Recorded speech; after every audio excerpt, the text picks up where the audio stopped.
नमस्कार, स्वागत है आप सभी का आर्य न्यूज पर। आपके साथ मैं हूं पल्लवी रविंद्र सिंह। बुलेटिन की शुरुआत करेंगे राजनीति से जुड़ी हुई इस वक्त की बड़ी खबर के बारे में।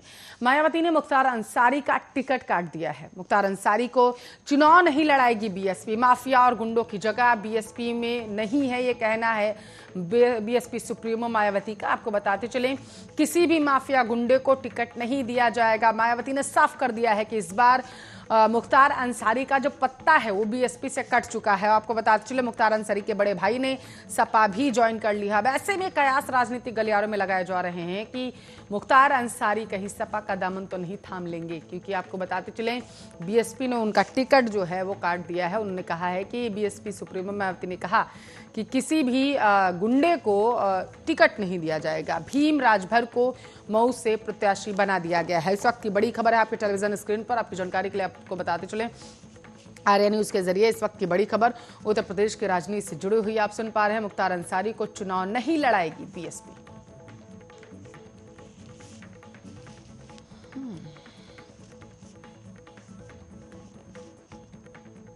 तो किसान नेता राकेश टिकैत के खिलाफ आपत्तिजनक पोस्टर लगाए गए हैं। बड़ी खबर से आपको रूबरू करा रहे हैं।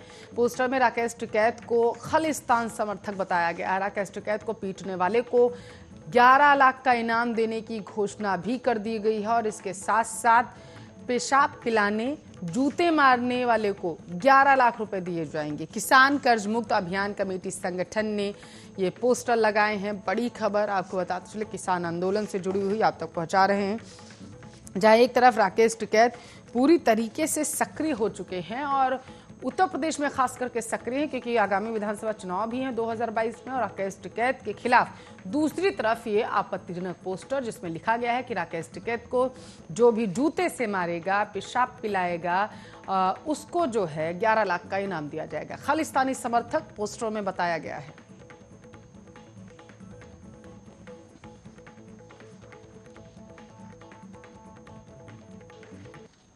तो अगली बड़ी खबर से आपको रूबरू करा देते हैं। बॉक्सिंग नेशनल में मेरठ के 4 खिलाड़ी, झांसी में हुए ट्रायल में खिलाड़ियों को जगह मिल चुकी है। बॉक्सिंग नेशनल में 4 खिलाड़ी जो हैं मेरठ के, वो शामिल हो चुके हैं। मेरठ से बड़ी खबर देश को गौरवान्वित करने वाली आप तक पहुंचा रहे हैं। जावेद कुमार, सतीश कुमार का चयन, आदित्य प्रताप सिंह, सुनील कुमार का भी चयन कर्नाटक में आयोजित नेशनल बॉक्सिंग अब ये खेलेंगे। 12 सितंबर से 5वीं नेशनल चैंपियनशिप जो है उसे आयोजित किया जा रहा है, जिसको देखते हुए सभी खिलाड़ी जो हैं उनका चयन की जो प्रक्रिया है वो एक के बाद एक लगातार की जा रही है। बड़ी खबर आपके टेलीविजन स्क्रीन पर। कर्नाटक में आयोजित नेशनल खेलेंगे बॉक्सर्स जो हैं वो नेशनल खेलेंगे जाकर के।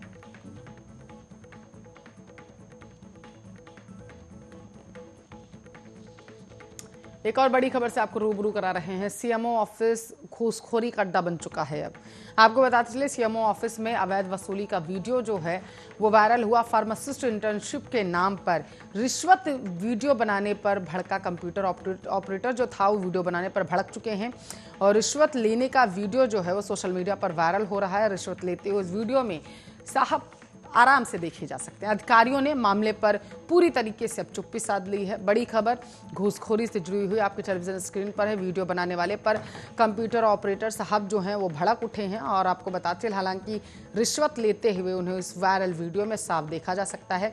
अधिकारियों ने मामले पर चुप्पी साध ली है। हालांकि जांच के आदेश जो हैं वो मांग जो है जांच की वो लगातार की जा रही है। बड़ी खबर है आपकी टेलीविजन स्क्रीन पर। आपकी जानकारी के लिए आपको बताते चलें, आर्य न्यूज के जरिए आप सुन पा रहे हैं। सीएमओ ऑफिस में अवैध वसूली का एक वीडियो जो है वो बहुत वायरल हो रहा है सोशल मीडिया पर। वीडियो में कंप्यूटर ऑपरेटर जो हैं वो घूस लेते हुए दिखाई दे रहे हैं।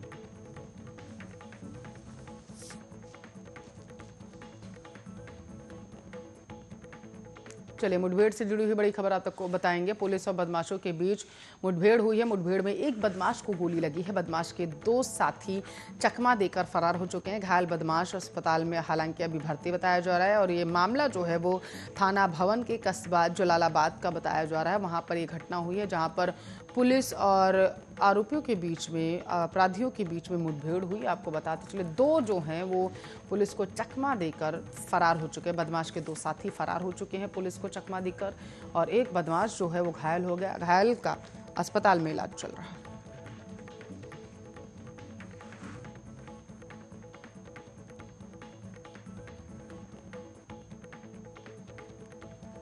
तो खबरों की तरफ विस्तार से रुख करते हैं। यूएनएससी में चर्चा के दौरान भारत के स्थायी प्रतिनिधि टीएस त्रिमूर्ति ने अफगानिस्तान की स्थिति पर चिंता जताई है। टीएस त्रिमूर्ति का कहना है कि अफगानिस्तान में स्थिति अब भी बेहद नाजुक बनी हुई है और पड़ोसी देश और उनके मित्र देशों के लिए सीधी चिंता का विषय है।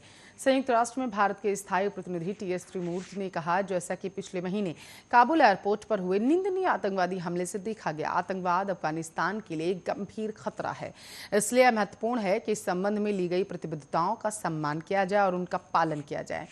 यूएनएचसीआर आपको बताते हुए 2593 ने तालिबान के इस बयान पर भी ध्यान दिया कि अफगान बिना किसी बाधा के विदेश यात्रा कर सकेंगे। हमें उम्मीद है कि इन प्रतिबद्धताओं का पालन किया जाएगा, जिसमें अफगानों और सभी विदेशी नागरिकों के अफगानिस्तान से सुरक्षित और व्यवस्थित प्रस्थान शामिल है। टीएस त्रिमूर्ति ने दो टूक कहा है कि अफगानिस्तान की जमीन का इस्तेमाल आतंकवाद के लिए नहीं होना चाहिए। उन्होंने कहा, हमने पिछले महीने के दौरान अफगानिस्तान की स्थिति में नाटकीय बदलाव देखा। सुरक्षा परिषद ने अगस्त में 3 बार बैठक की और मौजूदा स्थिति पर चर्चा की। अफगान क्षेत्र का इस्तेमाल किसी देश को धमकाने, हमला करने, आतंकवादियों को पनाह देने और या फिर आतंकवादी गतिविधियों की योजना बनाने और अपनी आय बढ़ाने के लिए नहीं किया जाना चाहिए। वहीं संयुक्त राष्ट्र महासचिव एंटोनियो गुटेरेस ने तालिबान के साथ बातचीत की वकालत की। न्यूज एजेंसी एएफपी ने यूएन महासचिव के बयान का जिक्र किया, जिसमें उन्होंने कहा है कि हमें तालिबान के साथ बातचीत करनी चाहिए। लाखों मौतों को इसके साथ रोकना भी चाहिए।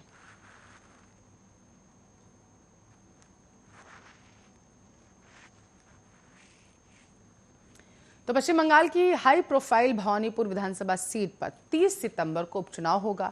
टीएमसी प्रमुख और सीएम ममता बनर्जी आज भवानीपुर सीट से लगभग दोपहर 12:30 बजे के आसपास अपना नामांकन दाखिल करेंगी। ममता भवानीपुर से आपको बताते चले 2 बार पहले भी चुनाव जीत चुकी हैं। मुख्यमंत्री को अपनी कुर्सी बचाए रखने के लिए यह उपचुनाव जीतना ही होगा। 2 मई को पश्चिम बंगाल विधानसभा चुनाव के नतीजे से ममता बनर्जी को नंदीग्राम सीट से हार का मुंह देखना पड़ा। इसके बावजूद ममता बनर्जी ने मुख्यमंत्री पद की शपथ ली। ममता बनर्जी फिलहाल विधानसभा के सदस्य नहीं है। ऐसे में मुख्यमंत्री बनने के 6 महीने के भीतर ही उनके लिए सदस्यता प्राप्त करना अनिवार्य होगा। वहीं भवानीपुर के विधायक रहे शोभनदेव चट्टोपाध्याय अब खरदाहा विधानसभा सीट से चुनाव लड़ेंगे, जिन्होंने ममता के चुनाव लड़ने के लिए भवानीपुर सीट से इस्तीफा दे दिया।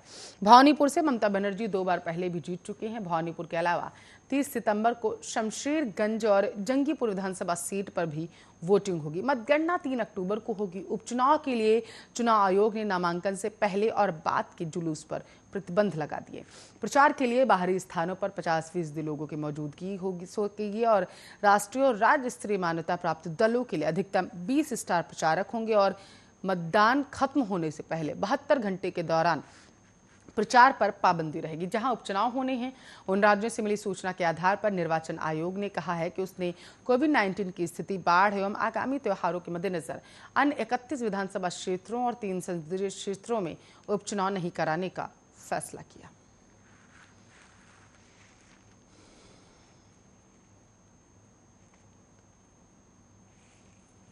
तो केरल के कोझिकोड एयरपोर्ट पर पिछले साल हुए प्लेन क्रैश की जांच रिपोर्ट को अगले कुछ दिनों में सार्वजनिक कर दिया जाएगा। इस बात की जानकारी केंद्रीय नागरिक उड्डयन मंत्री ज्योतिरादित्य सिंधिया ने दे दी है। गुरुवार को प्रेस कॉन्फ्रेंस में सिंधिया ने बताया कि जांच रिपोर्ट को मंत्रालय को सौंप दिया गया और अगले कुछ दिनों में इसे सार्वजनिक कर दिया जाएगा। 7 अगस्त 2020 को एयर इंडिया एक्सप्रेस की फ्लाइट AI 1334 ने दुबई से कोझिकोड के लिए उड़ान भरी थी। कोझिकोड एयरपोर्ट पर लैंड करते ही फ्लाइट रनवे पर फिसल गई।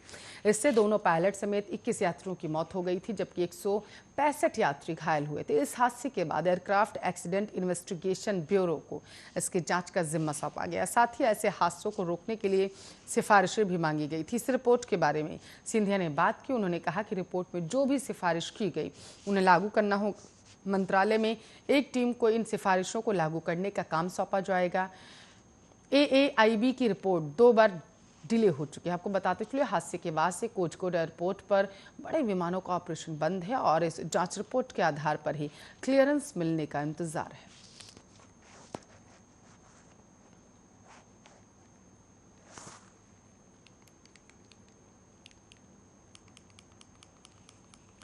आंध्र प्रदेश के गुंटूर में बुधवार की रात बाइक पर सवार एक जोड़े को कुछ लोगों ने रास्ते में रोककर उनके साथ मारपीट की। फिर महिला के साथ 4 बदमाशों ने बलात्कार की वारदात को अंजाम दिया। यही नहीं, पीड़ित कपल के साथ लूटपाट भी की गई। पुलिस ने मामला दर्ज कर लिया है। अब इस केस की छानबीन की जा रही।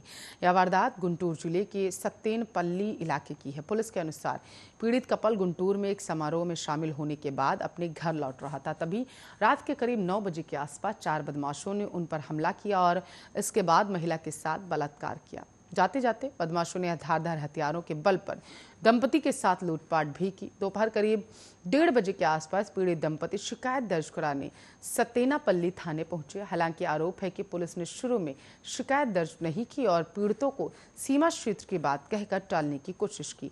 बाद में उन्हें मेडिकोंड्रू पुलिस थाने भेज दिया गया।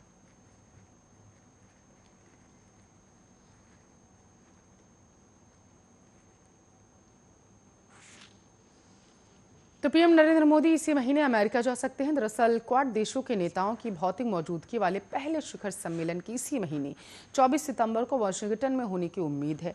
राजनयिक सूत्रों ने गुरुवार को बताया कि इसमें 20 क्षेत्रों में समग्र सहयोग को विस्तार देने के लिए एक नई रूपरेखा तैयार करने पर ध्यान केंद्रित किया जाएगा। सूत्रों ने कहा है कि प्रधानमंत्री नरेंद्र मोदी, अमेरिका राष्ट्रपति जो बाइडेन, ऑस्ट्रेलिया के प्रधानमंत्री स्कॉट मॉरिसन और जापान के प्रधानमंत्री योशिहिदे सुगा के शिखर सम्मेलन में क्वाड के कामकाज को नई गति देने के लिए व्यापक विचार विमर्श करने की उम्मीद। सूत्रों के अनुसार पीएम मोदी के वाशिंगटन जाने की संभावना है, जिस दौरान उनका न्यूयॉर्क में संयुक्त राष्ट्र महासभा को संबोधित करने और 24 सितंबर को क्वाड शिखर सम्मेलन में भाग लेने के अलावा राष्ट्रपति बाइडेन के साथ द्विपक्षीय बैठक करने का कार्यक्रम है। भारत की ओर से हालांकि पीएम मोदी की यात्रा के साथ साथ क्वाड शिखर सम्मेलन के बारे में कोई आधिकारिक घोषणा फिलहाल नहीं की गई।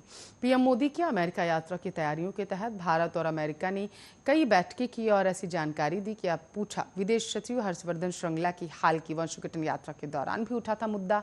अमेरिका हिंद प्रशांत क्षेत्र में व्यावहारिक सहयोग को बढ़ावा देने के साथ साथ समूह के प्रति वाशिंगटन की प्रतिबद्धता के बारे में एक मजबूत संकेत देने के लिए क्वाड के नेताओं की व्यक्तिगत मौजूदगी के साथ शिखर सम्मेलन आयोजित करने पर विचार किया गया।